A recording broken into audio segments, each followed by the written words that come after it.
কিছু লোককে আল্লাহ রাব্বুল আলামিন জাহান্নামের জন্য সৃষ্টি করছে। তাদের সৃষ্টি হয়েছে জাহান্নামের জন্য। তাদেরকে আল্লাহ রাব্বুল আলামিন সৃষ্টি করেছে জাহান্নামে দেওয়ার জন্যই। তাদের লক্ষ্য হলো যে তাদের অন্তর আছে, সে অন্তর দিয়ে তারা অনুধাবন করে না, কোনো ফিলিংস নাই। রমজান যখন শুরু হয় আল্লাহর পক্ষ থেকে ঘোষণা দেয়, ইয়া বাগিয়াল খায়রে আকবিল ওয়া ইয়া বাগিয়াশ শাররে আকসির।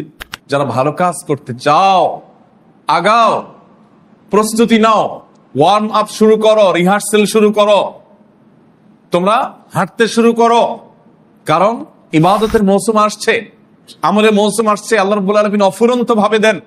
পুরো আমল নামা চেঞ্জ করে ফেলতে চাও, গুনাহগুলো সব ক্লিন করে, প্রোফাইলটাকে সব ডিলিট করে, খারাপগুলোকে সেটাকে ভালো দিয়ে পরিপূর্ণ করে ফেলতে চাও, বিরাট সুযোগ আসছে, আগাও। ওয়া বাগিয়াশ শাররে আকসির। এবং যারা মন্দ কাজ করতে করতে করতে বদভ্যাস হয়ে গেছে, তারা থামো, ব্রেক দাও। ব্রেক দেওয়ার সময় আসছে। ইবাদতের পরিবেশ উপযোগিতা আল্লাহ তাআলা দিয়ে রাখেন।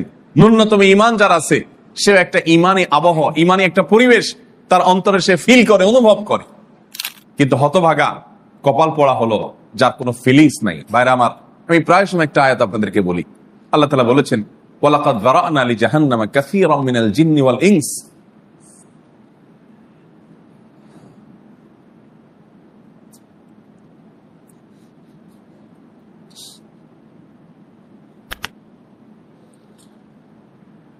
লাহুম কুলুবুন লা ইয়াফকাহুনা বিহা ওয়া লাহুম আ'য়ুনুন লা ইবসিরুনা বিহা ওয়া লাহুম আযানুন লা ইয়াসমাউনা বিহা উলাইকা কাল আনআম।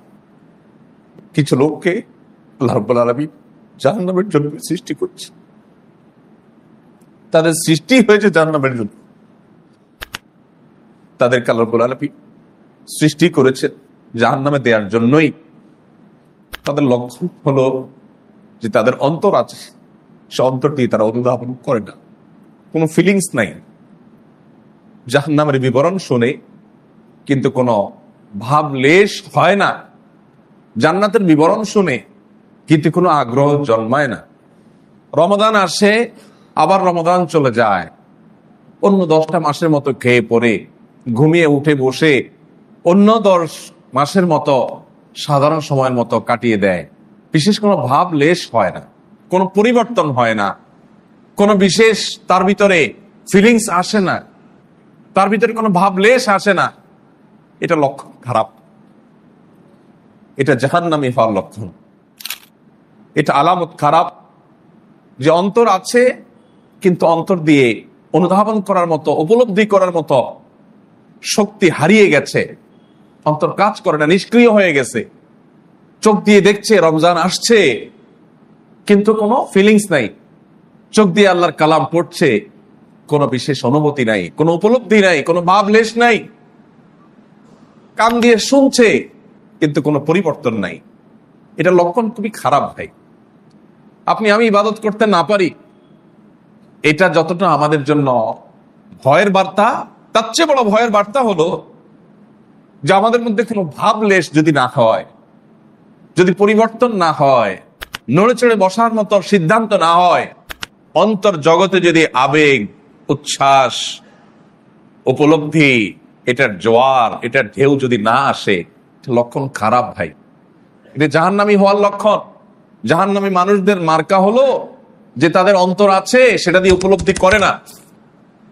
তাদের চোখ আছে দেখে কিন্তু শিক্ষা গ্রহণ করে না, কান দিয়ে শুনে কিন্তু তাতে কোনো পরিবর্তন হয় না। এটা লক্ষণ খারাপ ভাই। এই জন্য আসল এই রমাদানটা আমরা কাষ্ঠ না হয়ে, লোহার মতো না হয়ে, একটু মাটির মতো হয়ে চেষ্টা করা যাবে না ইনশাআল্লাহ? আল্লাহ আমাদের সবাইকে তৌফিক দান করুন। আমরা মাটির মতো হওয়ার চেষ্টা করি, কাষ্ঠ নয়। সারের সময় উঠে আপনি 10টা মিনিট অন্তত চোখ বন্ধ করে, রুমের দরজা আটকে, রুমে জায়গা নাই, অনেক বেশি ঘন মানুষ, সেখানে দোয়ার পরিবেশ নাই, তো বাসার সিঁড়িতে চলে আসেন, নির্জনে ছাদে চলে যান, সেখানেও নাই, তো মসজিদে আগে চলে আসেন এক কোনায়, আর রাস্তায় চলে যান, যে জায়গায় একটু নিরিবিলি আছে, একটু দাঁড়ায় দাঁড়ায় দোয়া করেন, চোখের পানি ফেলেন। বহু কপাল পোড়া আছি আমরা যে গোটা রমজান চলে যায়, 2 ফোঁটা চোখের পানি ফেলার তৌফিক হয় না। 2-4টা সেজদা একটু লম্বা করে একটু দীর্ঘ করে দেওয়ার মতো সুযোগ হয় না। আমাদের ব্যস্ততা আমাদের জাহান্নামে যাওয়ার কারণ হতে পারে। আমাদের এই ব্যস্ততা এটা দুর্ভাগ্যবান, হতভাগা, কপাল পোড়া হওয়ার আলামত হতে পারে। এজন্য আসুন আমরা পরিকল্পনা করি, আমরা নিয়ত করে নেই যে এইবার রমজানটাকে আমরা ভিন্ন রমজান কাটাবো। প্রতিটা সেকেন্ডকে, প্রতিটা মুহূর্তকে আমরা সঠিকভাবে ব্যবহার করব। আল্লাহ আমাকে, আপনাকে, আমাদের সবাইকে তৌফিক দান করুন। আমরা সবাই নিয়ত করবো তো ইনশাআল্লাহ। পরিবারকে নিয়ে, বাচ্চাদেরকে নিয়ে বসবেন। ভাইরা আমার, আমাদের সন্তানরা শেষ হয়ে যাচ্ছে। আপনার সন্তান আপনার অজান্তে আদা নাস্তিক হয়ে যাচ্ছে, সেমি নাস্তিক হয়ে যাচ্ছে, সিকি নাস্তিক হয়ে যাচ্ছে। আপনি টেরও পাচ্ছেন না সে ধর্মহীনতার পথে এগিয়ে যাচ্ছে। কারণ ধর্মহীনতার পথে তাকে এগিয়ে নেওয়ার জন্য নানামুখী আয়োজন আছে। শিক্ষার নামে, বিনোদনের নামে, নানা নামে আপনার সন্তানকে বেঈমান বানানোর শত শত আয়োজন এই সমাজে আছে। আপনি শুধুমাত্র একটু টুপি মাথায় দেওয়াচ্ছেন ছেলেটাকে, মেয়েটাকে একটু ইসলামে দু চারটা কথা বুঝাচ্ছেন। বিশ্বাস করুন, এটা দিয়ে তাদেরকে মুসলমান রাখতে পারবেন না। আপনি কবরে পা রাখতে দেরি হবে, এমন বহু পরিবার আছে যাদের সন্তানরা বেঈমান হতে দেরি হবে না। আপনার বংশধারা, ঈমান এবং ইসলাম এটা থেকে বিচ্ছিন্ন হয়ে যেতে পারে। এজন্য রমাদান মাসটা একটা সুবর্ণ সুযোগ। বাচ্চাদেরকে সময় দেন, আল্লাহর ওয়াস্তে মোবাইলগুলোকে নিয়ন্ত্রণ করেন, সোশ্যাল মিডিয়ার গলা চিপে ধরেন এবং পরিকল্পনা করেন নিজের বিরুদ্ধে নিজে অপারেশন করবেন। অপারেশন হবে যে এবার মোবাইল, এবার সোশ্যাল মিডিয়া আমার জীবন থেকে সবচেয়ে মূল্যবান মাসটাকে নষ্ট করতে পারবে না, আমি এটা করতে দেব না। এবং পরিবারের সদস্যদেরকে নিয়ে আমাদের বসতে হবে, আমাদের মিট করতে হবে, আমাদের ডিসিশন নিতে হবে যে আমরা কিছু একটা করব। এর জন্য পরিকল্পনা এবং সিদ্ধান্ত যৌথভাবে নিতে হবে।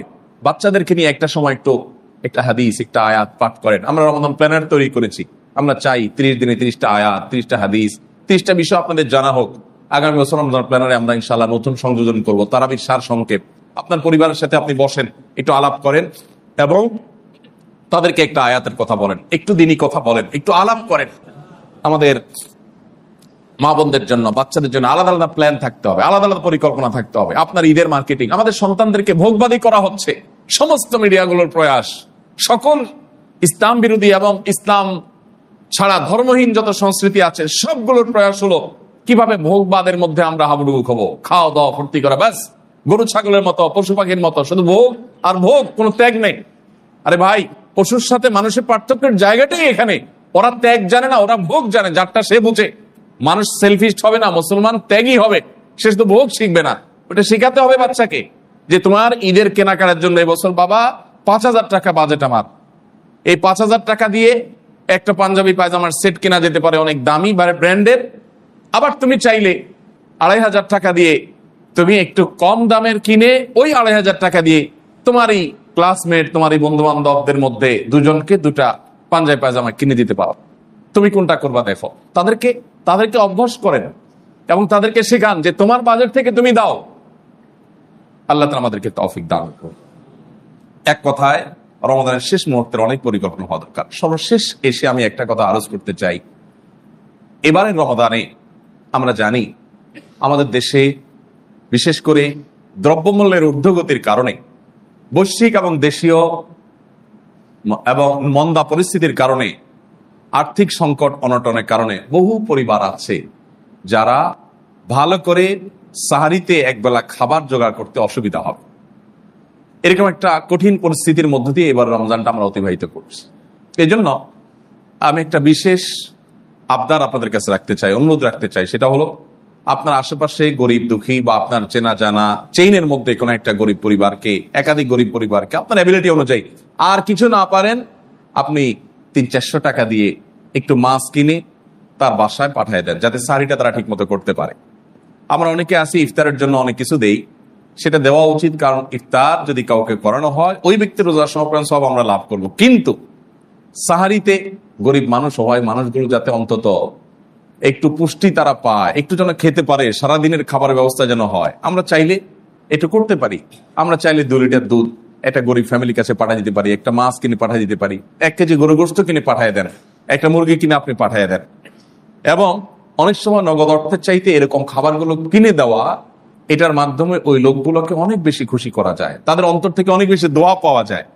এই জন্য এই বৈশ্বিক এবং দেশীয় মন্দা পরিস্থিতি, আর্থিক সংকট, অনটন, জাতীয়, আন্তর্জাতিক এবং পারিবারিকভাবে প্রত্যেকটা মানুষ আমরা কম বেশি সাফার করছি। বিশেষ করে অনেক নিম্ন মধ্যবিত্তের মানুষ আছেন যারা কারোর কাছে হাতও পাততে পারেন না, চাইতেও পারেন না, কিন্তু অনেক কষ্টে আছেন। আমি এরকম শত শত পরিবারের কথা জানি। আসুন্নাহ ফাউন্ডেশন কার্যক্রমের সুবাদে এমন কোনো দিন হয় না যে আমি অফিসে যাই আর আমার অফিসে কোনো আবেদন নাই।